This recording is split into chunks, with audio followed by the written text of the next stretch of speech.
Hello students. तो आज जो है previous 42 year IIT JEE chapter polymer का सेक्शन ए से डिस्कशन स्टार्ट करेंगे। तो section A fill in the blanks है। तो फर्स्ट क्वेश्चन है इसमें, the starting material for the manufacture of polyvinyl chloride is obtained by reacting HCl with. तो polyvinyl chloride, तो पॉलीविनाइल क्लोराइड आपका बनता है विनाइल क्लोराइड का पॉलीमराइजेशन रिएक्शन होता है। विनाइल क्लोराइड होता है विनाइलिक कार्बन से क्लोरीन अटैच कर दीजिए, तो विनाइलिक कार्बन होता है डबल बॉन्ड वाला कार्बन, तो इसी से क्लोरीन अटैच होगा, ये आपका विनाइल क्लोराइड है। और जब इसका पॉलीमराइजेशन होता है तो पॉलीविनाइल क्लोराइड बनता है। तो बोल रहा है कि स्टार्टिंग मटेरियल इसका क्या होगा, मतलब HCl के साथ रिएक्शन करवाएंगे तो विनाइल क्लोराइड बनना चाहिए। तो HCl देख के ही पता चल रहा है इलेक्ट्रोफिलिक एडिशन रिएक्शन होगा, HCl में H+ इलेक्ट्रोफाइल है। और यहाँ डबल बॉन्ड चाहिए, मतलब ट्रिपल बॉन्ड होना चाहिए, carbon triple bond carbon, CH triple bond CH। Ethyne जब H और Cl ऐड होगा तो यहाँ से एक H और यहाँ से एक Cl लग जाएगा और ट्रिपल बॉन्ड डबल बॉन्ड में कन्वर्ट हो जाएगा। तो इस तरह से CH2 डबल बॉन्ड, यहाँ CH2 नहीं है, CH2 होगा तो 5 बॉन्ड हो जाएगा, जो कि 2+1 क्लोरीन और एक हाइड्रोजन के साथ। तो CHCl, यहाँ पे हाइड्रोजन ऐड हुआ, यहाँ पे Cl ऐड हुआ। तो इस तरह से इथाइन स्टार्टिंग मटेरियल होगा। इथाइन प्लस HCl से विनाइल क्लोराइड बनेगा, जिससे कि फर्दर पॉलीविनाइल क्लोराइड बनता है। इसके बाद सेकंड है, sulphur act as dash agent in vulcanisation of rubber. तो सल्फर जो है क्रॉस लिंकिंग के लिए यूज होता है नेचुरल रबर में, मतलब क्रॉस लिंकिंग एजेंट की तरह एक्ट करता है sulphur in vulcanisation of rubber. तो इसमें होगा cross linking, sulphur act as cross linking agent in vulcanisation of rubber. इसके बाद third, vinyl chloride on reaction with dimethyl copper gives. तो विनाइल क्लोराइड का रिएक्शन करते हैं डाइमिथाइल कॉपर से तो पॉलीमर बनेगा। तो विनाइल क्लोराइड का पॉलीमर है तो इसको पॉलीविनाइल क्लोराइड बोलते हैं पॉलीमर को। तो इसका आंसर होगा पॉलीविनाइल क्लोराइड, CHLORIDE। इसके बाद सेक्शन बी। तो सेक्शन बी में फर्स्ट क्वेश्चन है, among cellulose polyvinyl chloride, nylon and natural rubber, the polymer in which intermolecular force of attraction is weakest। तो आपको weakest intermolecular forces बताना है किसमें होगा। तो on the basis of molecular form classification किए थे। तो देखिए नाइलोन और सेल्यूलोज, इसमें तो स्ट्रॉन्ग इंटरमोलिकुलर फोर्स होता है, हाइड्रोजन बॉन्डिंग दोनों में रहता है, तो ये आपका फाइबर के कैटेगरी में आता है। सबसे स्ट्रॉन्ग इसी दोनों में होगा, फाइबर होता है ये दोनों। इसके बाद पॉलीविनाइल क्लोराइड, तो पॉलीविनाइल आपका थर्मोप्लास्टिक होता है। तो थर्मोप्लास्टिक में इलास्टोमर और फाइबर दोनों के बीच का इंटरमोलिकुलर फोर्स होता है। इसके बाद नेचुरल रबर, तो नेचुरल रबर इलास्टोमर होता है, इलास्टोमर है तो सबसे वीक इंटरमोलिकुलर फोर्स इसी में होगा। तो intermolecular force of attraction weakest natural rubber में होगा। नेचुरल रबर से ज्यादा होगा पॉलीविनाइल क्लोराइड, क्योंकि ये थर्मोप्लास्टिक होता है। थर्मोप्लास्टिक में इलास्टोमर से स्ट्रॉन्ग होता है लेकिन फाइबर से वीक होता है, मतलब नाइलोन और सेल्यूलोज से वीक इंटरमोलिकुलर फोर्सेस होगा लेकिन नेचुरल रबर से ज्यादा होगा। इसके बाद second question, on complete hydrogenation natural rubber produces. तो नेचुरल रबर क्या होता है, नेचुरल रबर आपका होता है CH2 नेक्स्ट कार्बन, इससे CH3 डबल बॉन्ड CH फिर CH2, ये एक सिंपल यूनिट है, इसका होल एंड रहता है आपका नेचुरल रबर। अब फिर H2 कैटेलिस्ट हाइड्रोजनेशन हो रहा है तो अल्कीन से अल्केन बनता है, तो अल्केन बनेगा तो डबल बॉन्ड जो है सिंगल बॉन्ड में कन्वर्ट होगा, इसको भी एक H इसको भी एक H।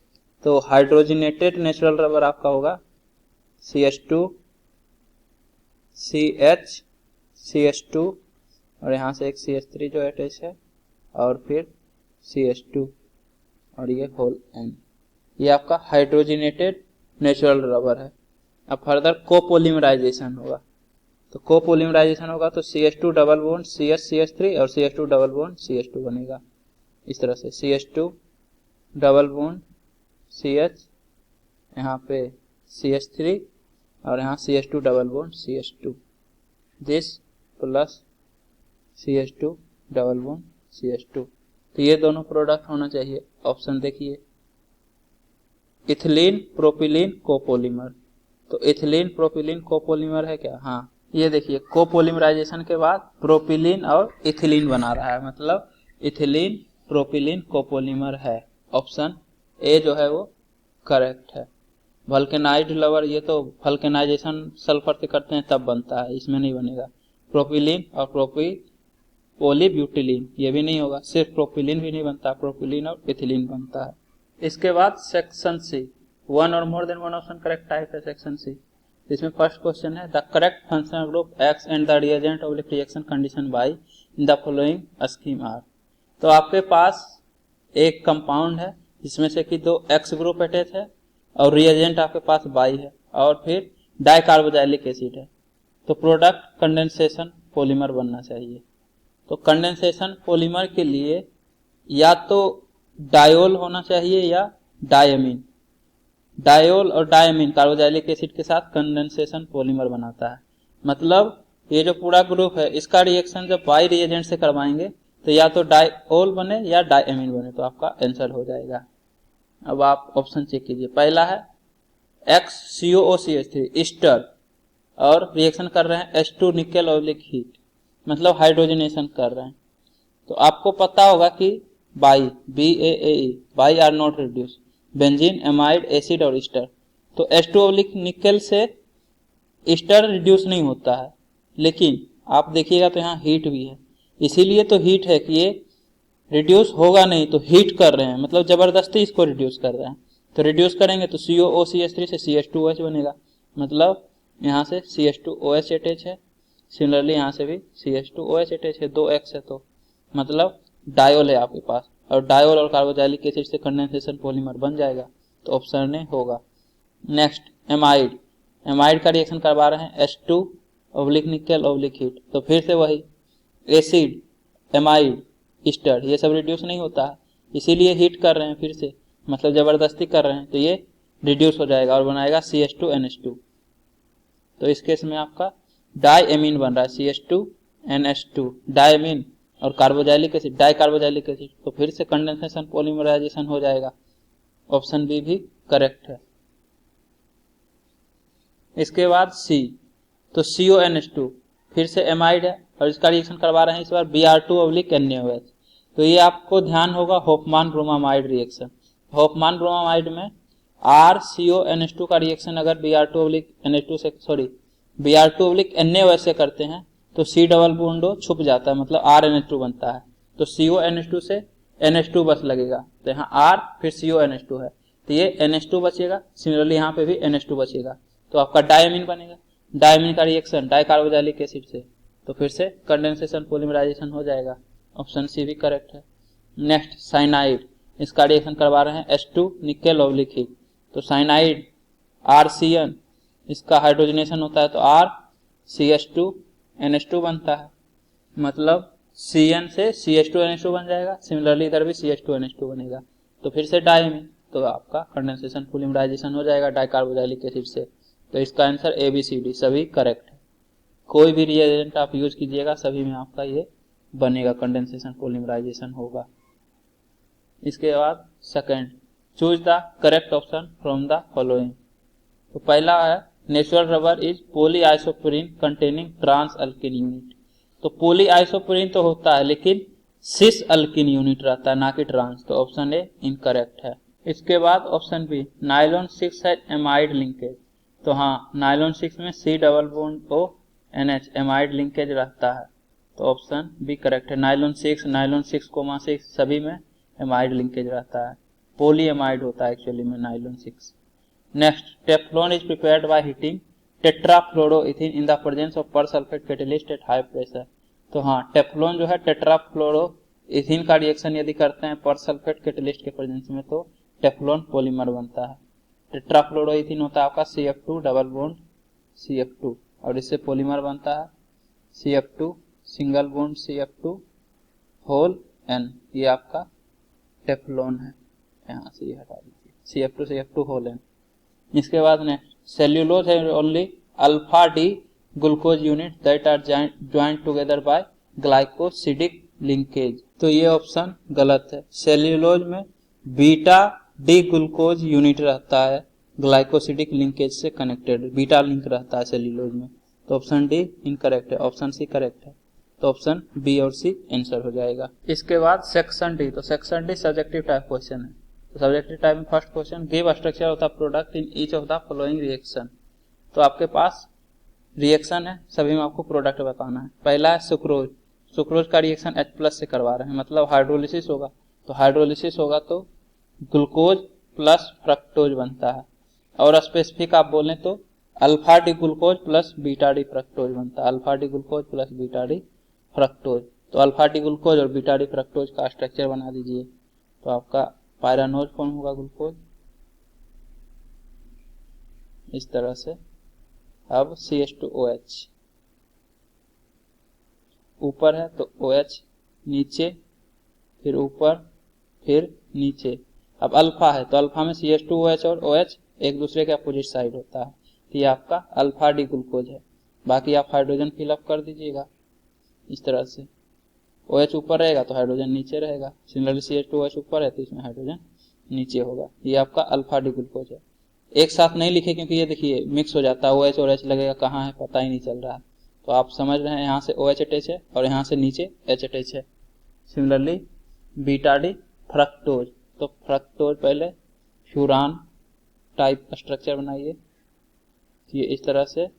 अब यहाँ से CH2OH, उसके बाद फिर OH ऊपर है तो नीचे, फिर ऊपर, उसके बाद CH2OH और OH, बीटा है तो सेम साइड, तो ऊपर OH होगा और इस केस में CH2OH नीचे होगा। यहाँ पे H नहीं रहता है, इस कार्बन से भी CH2OH रहता है, यहाँ से H रहेगा, H यहाँ H ऊपर होगा, OH नहीं, यहाँ से H, सिमिलरली यहाँ से H। तो ये आपका बीटा डी फ्रक्टोज हुआ।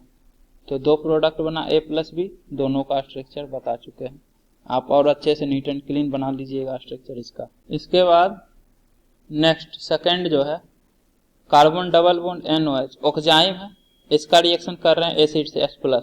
तो आपको पता होगा कि ऑक्जाइम जो है H2SO4 के प्रेजेंस में रीअरेंजमेंट कर जाता है, और बाइकमांड रीअरेंजमेंट के बाद ये यहाँ से इस तरह से 6 मेंबर से 7 मेंबर का रिंग बना लेगा।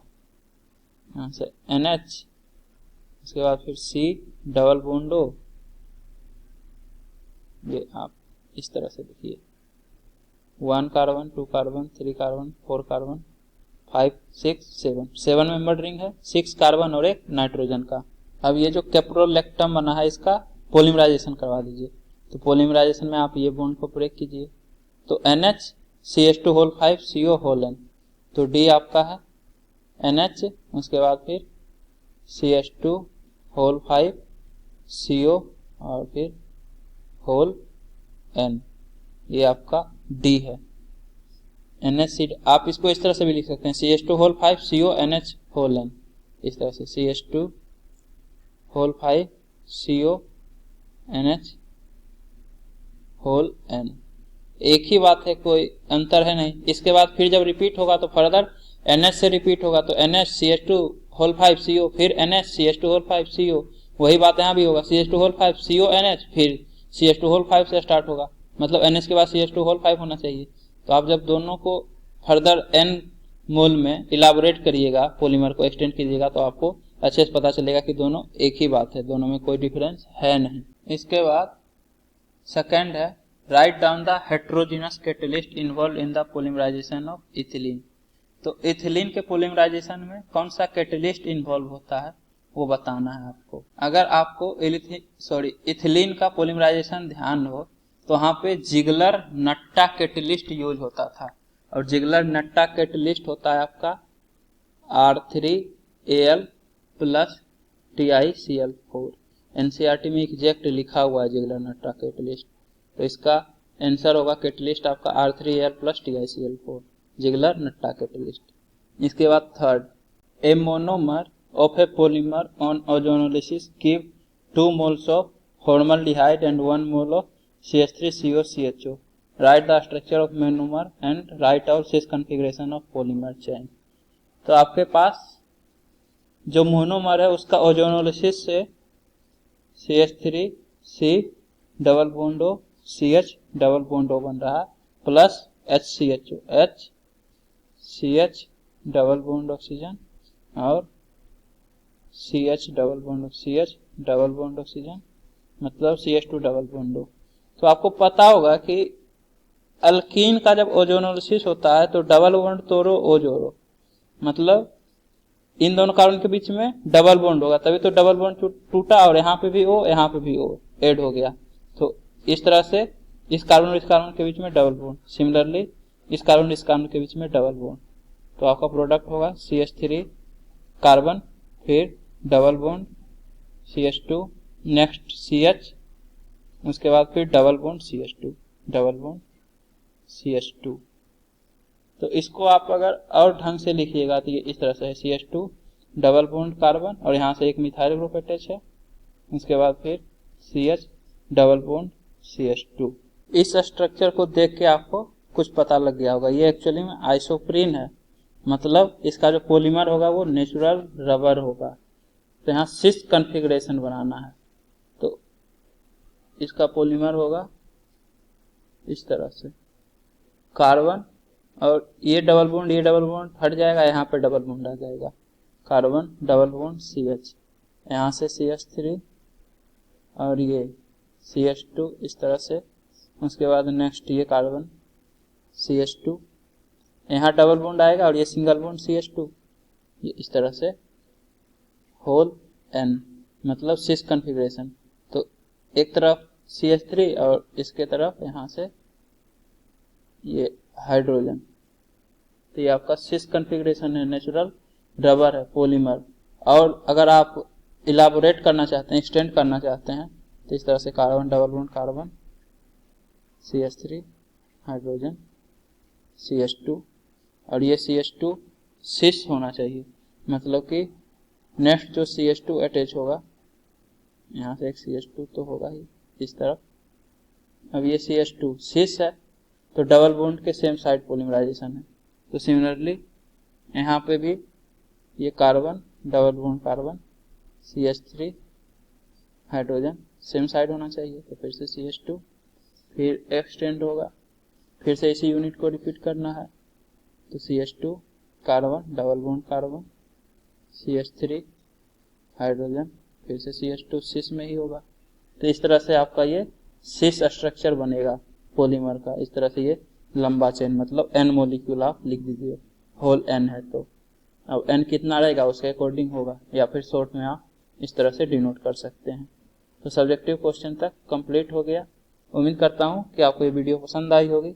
यदि आपको ये वीडियो पसंद आई है तो इसे लाइक करें, कमेंट करें और अपने दोस्तों के बीच शेयर करना ना भूलें। Thank you.